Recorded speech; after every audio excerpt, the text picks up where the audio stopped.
Hey everyone, and welcome back to your fourth stimulus check and news update. In today's update, we have a lot of news to get into, but first, if you would like to receive 2 free stocks from Webull valued up to $2,300, make sure to claim them by clicking my link, which you'll find in the description box below. Okay, so jumping right into the update for today, I wanted to quickly address one of the questions I received in my previous video, which was from Jody. Hello, Mr. Josh. I am getting the extra food stamps. I don't understand what you mean. We will be getting 36% more? Is that something I will get automatically? Could you please take the time to explain it to me when you personally have the time? Okay, thank you so much for your question, Jody. And yes, I did want to quickly take some time to explain this, as it's one benefit I feel that's not being talked about enough.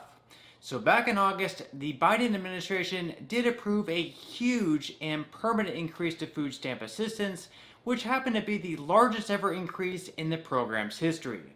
Again, this will be starting next month on the 1st of October, and it will be 25% higher than pre-pandemic. This will be available for all 42 million Americans who receive SNAP benefits, and on average should increase the average benefit by around $36 per person. At the moment, on average, Americans are receiving around $121 per person on a monthly basis, so with this increase, Americans should receive an average monthly amount of $157. In your question, you also asked if you would receive this increase automatically or if you would need to do something in order to receive the increase, and thankfully, there is no action that you would need to take on your part in order to receive this extra money. Also, depending on where you live in the United States, your average monthly benefit could either be higher or possibly even lower, so in the description box below, I will leave a link to a website which should show you, depending on where you live, what your new monthly benefit will be. So hopefully that clears up any questions you may have had about this. In videos in the past, I used to actually have a segment where I would answer a few questions each and every video, so this is something that I may continue doing in future videos.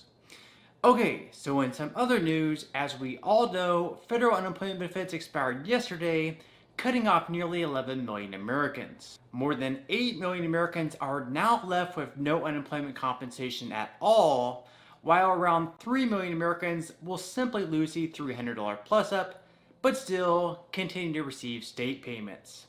The Washington Post released an interesting article in regards to our battling economy, where there are currently 10 million job openings, yet all these jobs are seemingly not ones unemployed workers want.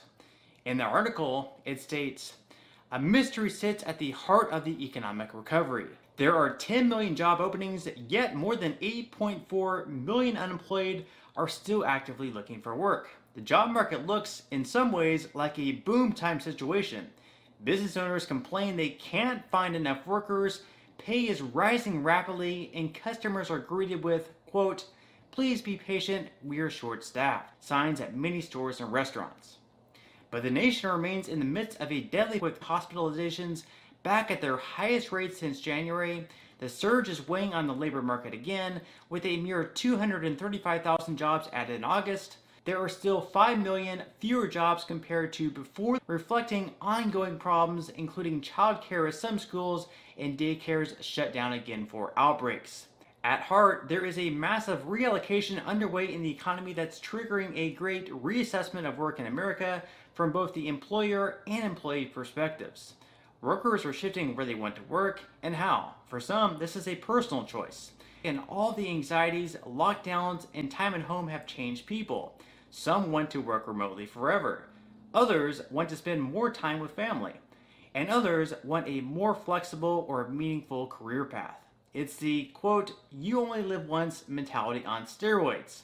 Meanwhile, companies are beefing up automation and redoing entire supply chains and office setups. The reassessment is playing out in all facets of the labor market this year as people make very different decisions about work than they did pre. Resignations are the highest on record, up 13% over pre-levels. There are 4.9 million more people who aren't working or looking for work than there were before. There's a surge in retirements with 3.6 million people retiring during the pandemic, or more than 2 million more than expected. And there's been a boost in entrepreneurship that has caused the biggest jump in years in new business applications. So obviously post, and I guess we're not all the way through, there's definitely been a shift in people looking for work. Maybe people are being a little bit more picky in the jobs they choose, and they're not looking to go back to work unless they're making a certain amount, maybe $15 per hour, maybe $20 per hour for other people. And then maybe for other people, the pay just simply doesn't matter. They just want to work a job that they like. Maybe they're tired of working retail, for example, and they want to shift to something completely different. Maybe they want to start working in something in their career and start building their career, and they realize that the work that they were doing before wasn't really building a career that they were seeking. So let me know in the comment section below if you're currently unemployed. Is it because perhaps you're looking for a job in your career? Maybe you're looking for higher pay and right now you can find a job, but it's maybe lower pay than what you're looking for. Let me know in the comment section below what your current situation is if you feel comfortable doing so. In some other news, with the next batch of $250 or $300 per child tax credit payments going out next week on the 15th, the IRS continues warning the public of different scams currently going on. Over the past few months, there have been thousands of emails, text messages, or other means of messaging targeting people in regards to these payments.